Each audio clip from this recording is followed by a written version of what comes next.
good, YouTube? Back again with another video, man. And today we are going to be reacting to top 10 people who claim to be immortal. This is going to be a crazy video. I just wanted to do this one before I head out to go and see my grandma over the weekend and stuff. So make sure y'all boys get y'all popcorn and relax, man. Make sure I also like, comment, and subscribe, man. And let's do this, man. Let's just see what it's about. Number 10 now, we have Alex Jew. He is a 46-year-old man who claims to be immortal. How has he achieved that? Through the use of his immortality rings. He invented these small magnetic rings to be worn on people's fingers and toes to ensure that people's cells always heal properly and never die. Apparently, if the cells constantly regenerate, then the person never dies. He says he has modernized ancient Chinese medicine to make immortality accessible for everyone. You can actually buy these rings on Amazon right now, although I don't recommend it. They come in either black or white, although the black one costs more because it's stronger, apparently. Listen, I don't know how it all works. I'm just a mere mortal. Next up at number 9, we have Leonard Jones. He was an American politician born in 1797 who claimed to be immortal. More interestingly though, he claimed that anyone else could be immortal, you just needed the right amount of fasting and praying. He found a preacher that believed the same as him, and together they founded the Live Forever faith and tried to recruit people to found a city of immortals. While they were recruiting, the preacher died. Apparently, Leonard Jones was very much embarrassed when he had to speak at the funeral of his immortal partner. He then switched to politics and tried to run for US president many times, with his main policy being, his immortality. Sadly, he lost a lot of support when he died, age 71, and people say you can't trust politicians. Alright, at number 8 now, we have the Wandering Jewish Man. In medieval Europe, there was a story of a Jewish man who was there at the crucifixion of Jesus. As he saw Jesus carrying the cross, the man taunted him and told him to hurry up. Jesus then turned to look at him and cursed him to walk the earth until he returned in the second coming. His name was Ahasuerus, and countless people said they saw him wandering the earth hundreds of years later. Sometimes he was old, sometimes young, or even changed between the two. Others say it's simply a story of symbolism for the Jewish diaspora that have moved across the earth over the past millennia. What do you guys think? Moving on to number 7 now. Look, y'all, I think like there is like right there at that point, like God had basically made it like he has to live life like he can't die, you know what I'm saying? So like, but I know it's not like a bad thing, but for him it was like a bad thing in that situation. But I'm just saying, like, I kind of believe in it. I feel like that people can live forever. Like, people could live forever, bro. Like, man, like I just feel like you just gotta be up there. If you ain't up there, you ain't gonna live. And if you don't, and if like you wanna go leave and like just if you wanna leave and die in a peaceful way, I mean, that's good too. I mean, but I feel you, bro. Like, I mean, let's just get back into the video. We have the Immortal Monk. In 1927, the leader of a group of Russian Buddhist monks gathered his followers to announce his own death. His name was Dashi Dorzo Itigelov. He predicted that Stalin, Russia's leader, would persecute them, and he warned them to flee. Then he said he would return in 75 years, and in a deep meditation, he passed away. Then, many years later, his body was exhumed. The monks were amazed to find his body perfectly preserved. His limbs were flexible and the skin was elastic. In 2002, his body was put on display in the temple. It was 75 years on, and he had apparently returned. The Buddhists believe that he remains in a deep meditative state on the edge of life and death. Next up at number 6 now. Nah, that is fire. I don't care what nobody say, but like, look, man, like that's just insane. He probably like so he could see all his surroundings when he's in his meditating state, and he could just see like a lot of people are seeing him and stuff. Like, imagine, bro, like that's actually kind of cool. And he is like right there at life and death, so he could probably go back until like for a minute where he's like a long time ago. You know what I'm saying? Like, that would be fire, bro. I feel like that's why it is something called immortality, bro. Like, you could live forever. You know what I'm saying? Like, I believe it, man.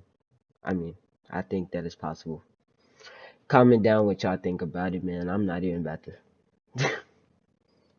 Now we have Nicholas Flamel. You might recognize this guy's name from Harry Potter as the immortal wizard who created the Philosopher's Stone and was a good friend of Dumbledore's. Well, that fiction is based on the real Nicholas Flamel. He was a French scribe born in 1340, and records show that he died in 1418. However, hundreds of years later, in the 1700s, stories started to emerge that he was still alive. People said he was an alchemist who had discovered the real Philosopher's Stone and achieved immortality. There are people who believe Flamel faked his own death and went into hiding to protect this powerful artifact from getting into the wrong hands, and that he's still out there today. Coming in at number 5 now, we have Merlin. Merlin was said to be the legendary wizard figure at the court of King Arthur. King Arthur himself is a figure that is steeped in both history and legend. It's often difficult to untwine the two. Merlin was said to be half human, half demon. His demonic side was where he inherited his incredible powers and abilities,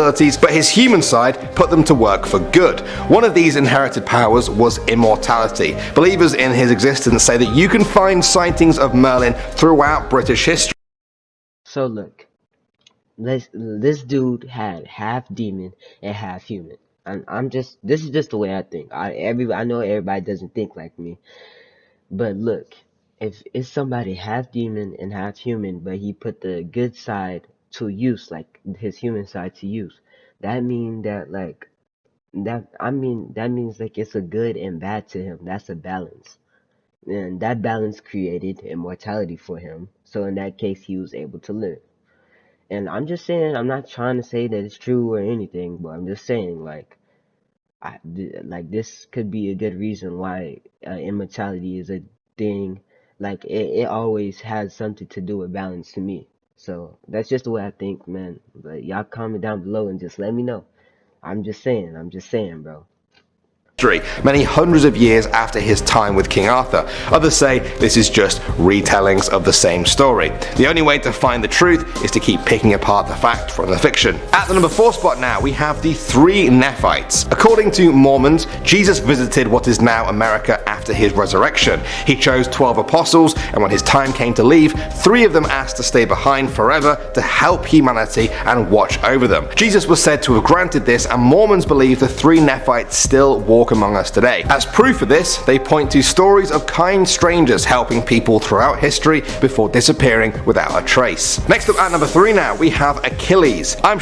So y'all know when y'all be praying and some people like ask for help and guidance sometimes to God, like right, like that is a good example, like how people could be still alive. So let's say let's say I'm praying and I need help. Like God, if God is too busy and he's busy helping other people, and I know he's probably like he has a lot going on. He always will. I mean, we don't know. But look, and then he has those 3 goons, like he got 3 good helpers like to help him. Those people probably guide the other people, you know what I'm saying? They probably help just like Jesus, and probably like favors, what's those, what's that one word?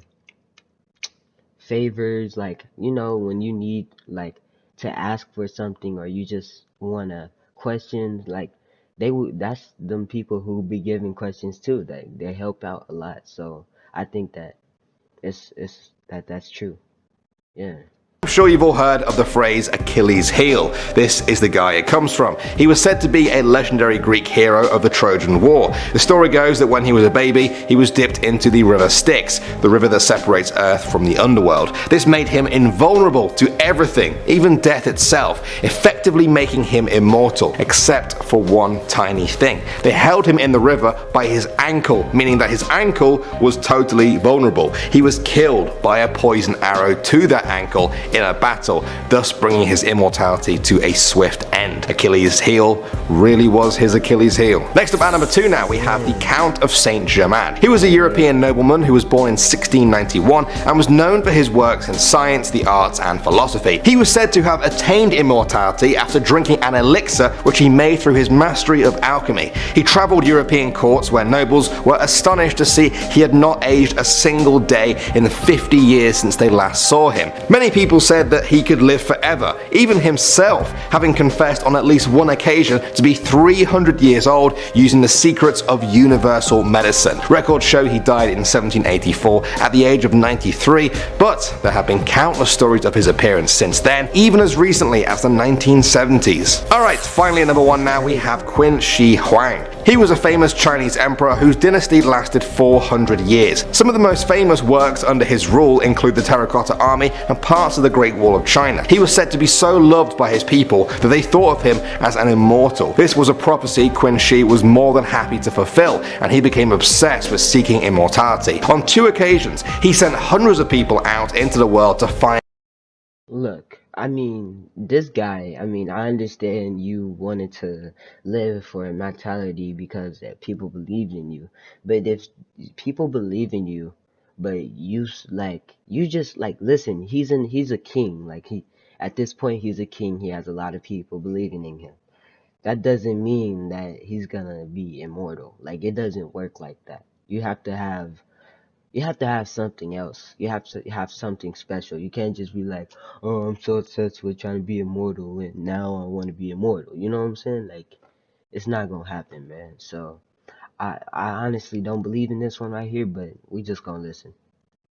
The legendary elixir of life. Both times were a failure. In the end, he died of mercury poisoning after he ate too many mercury pills given to him by his doctors to try and make him mortal. Oh dear. Well guys, I'm not sure how I feel about some of those stories, but you know, there's Alright, so there y'all go. Make sure to like, comment, subscribe, man. Thank y'all for watching, and